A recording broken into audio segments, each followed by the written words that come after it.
chapter 6 is all about residential wiring. It's probably one of the chapters, you know, unlike some of the other classes I teach, you do have a book here, and you probably should read it, because there's some prescriptive rules. Do it this way, size it this way. They update the National Electric Code every so many years, so you have to be aware of the fact that some things might change, but generally speaking, you don't load a circuit up more than 80% of its value. So a 20 amp circuit, you don't want to put any more than 16 amps on it. And then they have a bunch of other things just like that, so you have to kind of watch out for those. The other thing is when you do house wiring, you have the general lighting and convenience outlets. You have the wall outlets everywhere, and you have rules for that. And you read through and you find things like you need so many outlets per so many feet on a wall in a room. It has no rules in there for hallways. But usually when you go to a house that has a hallway, you see a wall outlet on it, right? Why do they say put a wall outlet in a hallway? Vacuum cleaner, exactly. Yeah. Of course, I got rid of all my carpet. After years of living in moldy, hot, humid Florida, I finally got rid of all my carpet. It's gone. I have no carpet in the house. But, and with a dog that has blonde hair that sheds, and you get hairballs that you could probably reanimate. But anyway, there's rules like that all the way through this chapter. Then when it gets down to, okay, I've taken care of my convenience, my wall outlets, the next thing I have is specialty circuits. Circuits for hardwired appliances. So I might have a specialty circuit for what? What's an appliance that you would have a specialty circuit for? Not like an oven, something. Yeah, right.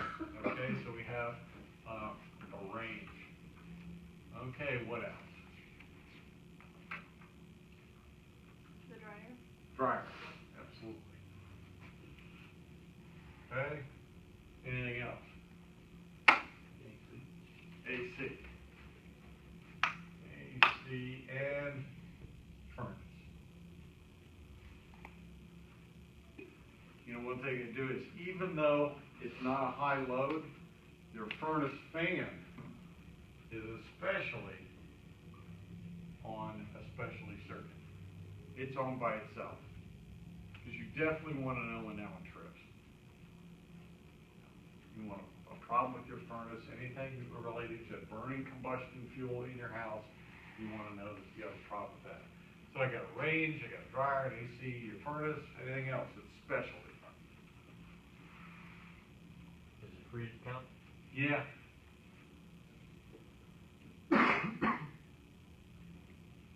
Now what about like if you stick it in the garage, typically don't people just plug it No. in the wall? Yeah, just plug it in the wall. Usually it's a built-in in your kitchen that they're talking about. In back of where the refrigerator goes, you have a plug that is only the refrigerator. Yeah. But in the garage, of course now, Mr. Energy Man is over here going, what are you doing? You take your refrigerator that's old, ancient, you buy a brand new energy efficient refrigerator, and you take the old energy pig refrigerator and you put it in the hottest place of the house, in the garage, to cool down one bag of ice and half a six-pack of beer. No. Buy a bigger refrigerator that's energy efficient, leave it inside the house, and kill the one in the garage. Because the older refrigerators use about 3 times as much energy as the new ones. So big difference on that. But yeah, the ones in the garage would be just a regular plug. Okay, you're talking about a house as designed. So what else? We're missing a couple other things here. Especially wired only for one thing. No confusion about what the load is. If you flip a breaker, you know what it is. GFI. GFI would be, well, actually no, because where would you put GFI most, like GFCI? Airport. Pardon? Bathroom. Bathrooms. Okay, bathrooms got to have a specialty circuit all by themselves anyway. Bathrooms got to have a 20 amp circuit. What else has to have a 20 amp circuit? Bathrooms? Kitchen. Kitchen, how many? 3. 2.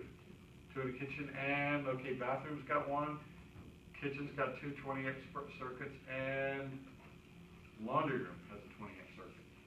So regardless of anything else, you have a laundry room 20-amp circuit, bathroom's got a 20-amp circuit, so if you have two bathrooms, you have to have two bathroom 20-amp circuits, and the kitchen's got two 20-amp circuits. Is it the water heater? You got it. Water heater, and along the lines of water, what else? The pump. Yes. Pump. Have that. Not every house has one.